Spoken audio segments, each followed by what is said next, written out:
மக்களே, big பாஸோட unseen promo ஒன்று release ஆயிருக்கு. அதை பத்தியும் பார்க்கலாம். அடுத்ததாக பார்வதி திவ்யா கிட்ட பல கேள்விகள் கேட்டிருந்தாங்க. யாரு டாப் 5, யார் இந்த வீட்டில் ஃபேக்கா இருக்கா, யார் தேவையில்லாம சண்டை போடுறா அப்படின்ற மாதிரி நிறைய கேள்விகள் அடுக்கடுக்கா வச்சிருந்தாங்க.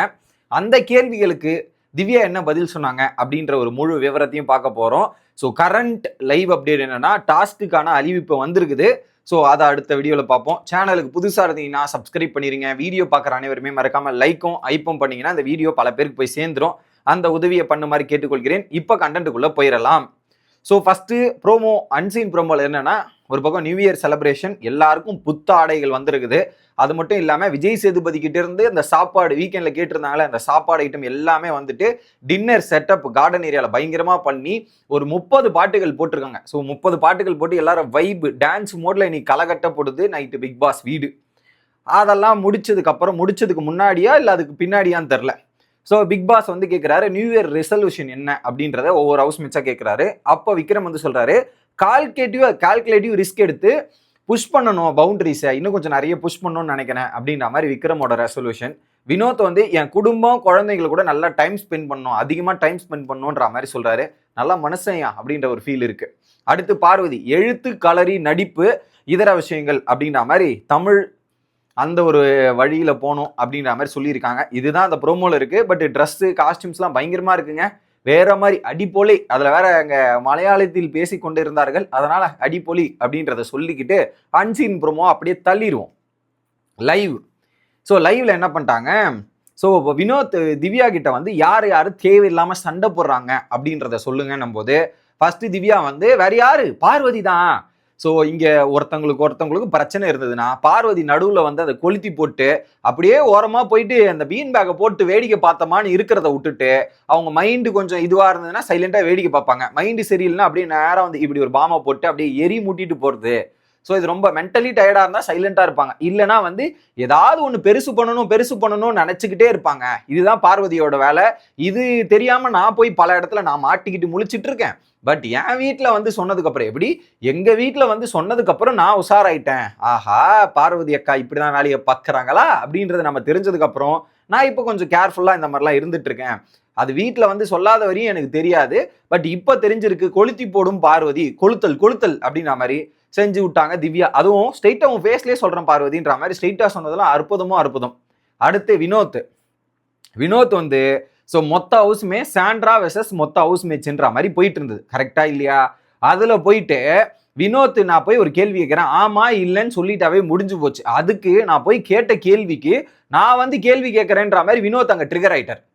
எப்படி, நான் கேள்வி கேட்கறேன்ற பேர்ல வினோத் ட்ரிகர் ஆகி அது சாண்ட்ரா ஹவுஸ் மேட்ச் பிரச்சனையில இருந்து திவ்யா வர்சஸ் வினோத் பிரச்சனை ஆயிருச்சு. ஸோ அவருக்கு எந்த பிரச்சனை, எப்போ பேசணும், ஏது பேசணும்னு தெரியல, அப்படியே ஊதி பெருசாக்கிறாரு. ஸோ அதை தேவையில்லாம போச்சு. அதுல கனி எக்ஸ்பிளைன் பண்ணாலும், இதெல்லாம் எக்ஸ்பிளைன் பண்ணாலும் அவருக்கு புரியாம மொத்தமா இப்படி ஷிஃப்ட் ஆயிருச்சு. ஸோ அதை என்னால் அக்செப்ட் பண்ணி ஏற்றுக்க முடியாது. பல இடங்கள்ல இவர் இப்படிதான் பண்றாருன்ற மாதிரி வினோத் திவ்யாக்கான பிரச்சனை போட்டு உடைச்சிட்டாங்க. அதுல குறிப்பா அந்த 7.5 ப்ராப்ளத்தை கூட அவர் எக்ஸாஜரேட் தான் பண்ணாருன்ற மாதிரி சொல்லிடுறாங்க. அது பார்வதியும் 7.5 ப்ராப்ளத்தில் இருந்தாங்க. But okay. அடுத்து கமருதீன். வினோத் இந்த மாதிரி எக்ஸ்ட்ரீம்னா கமருதீனோட வார்த்தைகள் பயங்கரமா பேசுவாரு. யாரு என்னெல்லாம் தெரியாது, சகட்டமே இன்னைக்கு பேச வேண்டியது, எல்லாரு மேலேயும் இந்த விஷயத்த சொல்ல வேண்டியது. ஸோ அதனால அவருடைய வார்த்தைகள் தேவையில்லாம சண்டை போடுறதுலாம் எனக்கு எக்ஸ்ட்ரீமா தான் தோணுது அப்படின்ற ஒரு பாயிண்ட் ஆஃப் வியூல கமருதீனை சொல்றாங்க. அடுத்து விக்ரம் இந்த வாரம் ஓவரா எக்ஸாஜரேட் பண்றாரோ. இத்தனை நாள் நம்ம பார்த்த விக்ரமும் இப்ப பாக்குற விக்ரமும் டோட்டலா டிஃப்ரெண்டா இருக்கு, டோட்டலா கான்ட்ராஸ்டா இருக்காங்க அப்படின்றது மட்டும் எனக்கு முழுக்க தெரியுது அப்படின்றத நான் பாக்குறேன்றத சொல்றாங்க.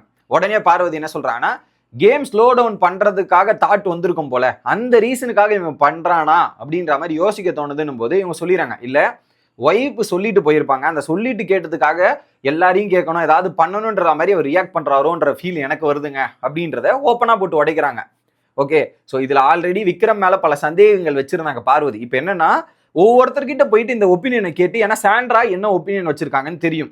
இப்போ இவங்க திவ்யா என்னென்ன ஒப்பீனியன்ஸ் ஒவ்வொருத்தர் மேல வச்சிருக்காங்கன்றத இன்ஃபர்மேஷனை போட்டு வாங்கிட்டு இருக்காங்க பார்வதி. அது கூட தெரியாம திவ்யா இங்க இன்ஃபர்மேஷன் சொல்றதுதான் அதிர்ச்சி. அடுத்து சாண்ட்ராவை சொல்றாங்க. Sandra first week fire mode, but சடனா என்ன பண்றாங்கன்னே தெரியல. அந்த ஒரு வாரம் ஜோன் அவுட்டா போய் உட்கார்ந்ததுல எனக்கு டவுட்டாவே இருக்கு. ஏன் இந்த ஷோக்கு வர்றதுக்கு முன்னாடி தெரியாதா பிரஜன் எவிக்ட் ஆவாரு, சாண்ட்ரா எவிக்ட் ஆவாங்கன்னு அவங்களுக்கு வெளியே தெரிஞ்சுதானே வந்தாங்க. பட் எல்லா இந்த கேமை பத்தி ஒவ்வொரு நாக்கன் கார்னரை பத்தி தெரிஞ்சு வந்தவங்க வீட்டுக்குள்ள வந்து ஏதோ பண்றாங்க, அது எனக்கு டோட்டலா இடிக்குது, அது மட்டும் எனக்கு ஒரு மாதிரி இருந்துச்சுன்றத சொல்றாங்க. அடுத்து சுபி அன்னைக்கு வந்து லிவிங் ஏரியால கானா வினோத் கூட சண்டை போட்டாங்களே, அந்த ஒரு மேட்ரு வந்து எனக்கு ஒரு மாதிரி இருந்துச்சு அப்படின்ற ஒரு விஷயத்த போட்டு அடிக்கிறாங்க. இதுதான் ஓகே. அடுத்து என்ன பண்றாங்க பார்வதி, சரி இந்த வீட்டுல யார் வந்து ரியலா இருக்கா ஃபேக்கா இருக்கா அந்த பர்சன்டேஜ் வைஸ் போலாம் அப்படின்னும் போது பார்வதி 100% ரியல் வந்து வினோத் கம்ப்ளீட்டா எனக்கு ரியலா இருக்கிற மாதிரி தான் தோணுது, ஃபேக்கா இருக்கிற மாதிரி எனக்கு ஒரு ஃபீல் இல்ல, அவர் யதார்த்தமா இருக்கிறார், யதார்த்தமா பேசுறாரு, ரியாக்ட் பண்றாரு, அதனால அவர் ரியல். அடுத்து விக்ரம் வந்து ஒரு 60% ரியலு, ஸோ மூவிங் ஃபார்மேட் கொஞ்சம் ஓவரா எக்ஸாஜரேட் பண்ற மாதிரி இருக்கோ, அந்த ஐடியாலஜிகள் நம்ம ஐடியாலஜிலாம் நோட் பண்ணி கலாய்க்கிறது, இந்த மாதிரி சில பல விஷயங்கள் எனக்கு கொஞ்சம் இது இருக்குது. பட் விக்ரம் வந்து அதுல 60% ரியல், 40%க்கான காரணம் இதுதான் அப்படின்றத சொல்றாங்க. ஓகே, அதை தாண்டி அவன் ஃபீலிங்ஸ்ல கொஞ்சம் இதுவா இருக்கிறதா இருக்கட்டும், சின்ன சின்ன டிப்ளமேட்டிக்கா இருக்கிறதா இருக்கட்டும், ஸ்டாண்ட் எடுக்க மாட்டான், இதுவா அதுவான்ற மாதிரி ஸ்டாண்ட் இல்லாம நியூட்ரலைஸா இருக்கட்டும், அதுதான் என்கிட்ட பிடிக்காதுன்ற மாதிரி விக்ரம். அடுத்து அரோரா 50% ரியல் 50% ஃபேக். அடுத்து சாண்ட்ரா 65% ரியல், மிச்சம் 35% வந்து ஷோக்காக ஏதோ பண்றாங்களோ, ஷோக்காக ரியாக்ட் பண்றாங்களோன்ற எனக்கு ஒரு ஃபீல் இருக்கும் அப்படின்றத சொல்றாங்க.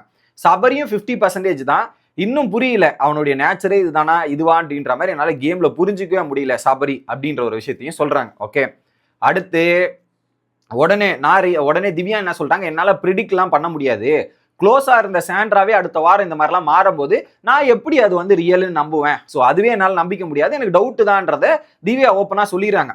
உடனே பார்வதி, நான் ரியலா இல்லையா எனக்கு தெரிலங்க, என் க்ளோஸா இருந்த சாண்ட்ராவே டப்புன்னு ஒரு ஷிஃப்ட் ஆகுது, சேஞ்சஸ் ஆகுது, நிறைய மாற்றங்கள் நடக்குது, அப்ப அவங்களே அப்படி பிஹேவ் பண்ணும்போது நான் எப்படி உன்னை பாரு சொல்ல முடியும், அது எனக்கு கரெக்டா சொல்ல வராது, சொல்ல தெரியாது அப்படின்றத ஓப்பனா உடைக்கிறாங்க. அடுத்து டாப் 5 பத்தி சொல்லுங்க அப்படின்னும் போது ஒரு டீல். ஸோ பார்வதி டாப் 5ல அவங்க பேரை சேர்த்துக்க கூடாது, திவ்யா அவங்க பேரை சேர்த்துக்க கூடாது. அப்ப என்ன சொல்றாங்க, டாப் 5ல வினோத் இருப்பாரு கண்டிப்பா, திவ்யா இருப்பாங்க கண்டிப்பா, அரோரா இருப்பாங்க கண்டிப்பா, கமருதீன் இருப்பாங்க. ஓகே, இந்த 4 பேர். அதை தாண்டி விக்கல்ஸ், சாண்ட்ரா, சபரி இந்த 3 பேர்ல யாரா இருக்கும், எப்படி விக்கல்ஸ், சாண்ட்ரா, சபரி இந்த 3 பேர்ல யாரா ஒருத்தர் இருக்கும். மோஸ்ட்லி இப்ப டிக்கெட் ஃபினாலே போறதை பார்த்தா சபரியா இருக்குமோ அப்படின்ற மாதிரி தோணுதுன்ற மாதிரி சபரி பேரை சொல்றாங்க. ஓகே, இந்த 4 பேர் டிஸ்கஷன். அடுத்ததா என்ன பண்ணிட்டாங்க, அவங்க கிச்சன் பக்கம் அப்படியே திவ்யா கிச்சன் பக்கம் எழுந்து போயிட்டு அந்த சாப்பாடை சரி பார்க்குற டைம்ல கமருதீன் வந்து பேபி இங்க என்ன பண்ற பேபின்ற மாதிரி பேபியை கொஞ்சல்ஸுக்கு அவருக்கு வந்துட்டார். வந்த உடனே பார்த்தீங்கன்னா அங்கே திவ்யா வந்து அவங்களுடைய பாயிண்ட் ஆஃப் வியூ அவங்களுடைய எக்ஸ்பிளனேஷன் கொடுக்கவே வரல, பேசவே வரல. நீங்க சின்ன சிறுசுப்பு இந்த மாதிரி இருந்துப்பீங்க, நீங்க இருங்க நான் கிளம்புறேன்ற மாதிரி திவ்யா கிளம்பியாச்சு. அடுத்து கமருதீன் கிட்ட கேட்குறாங்க டாப் 5, போற போக்கு பார்த்தா வினோத் இருப்பாரு, பார்வதி இருப்பாங்க, கமருதீன் இருப்பாங்க, விக்ரம் இருப்பாங்க, மற்றவங்க யாருன்றது தெரிலன்ற மாதிரி டிஸ்கஷன் பண்ணிட்டு அப்படியே கொஞ்சல்ஸ்க்கு போய் ஆரம்பிச்சாச்சு. இவங்க சாஞ்சு கொஞ்சம் அவரு கொஞ்சன்ற மாதிரி எங்க போய் முடிய போகுதுன்னு தெரில. ஸோ இதுதான் பிக் பாஸ் லைவ்ல நடந்த சம்பவம். இப்போ டாஸ்கான ரூல்ஸ் படிச்சிட்டாங்க, அது என்னன்றது பார்த்துட்டு வந்து சந்திக்கிறேன். Bye guys.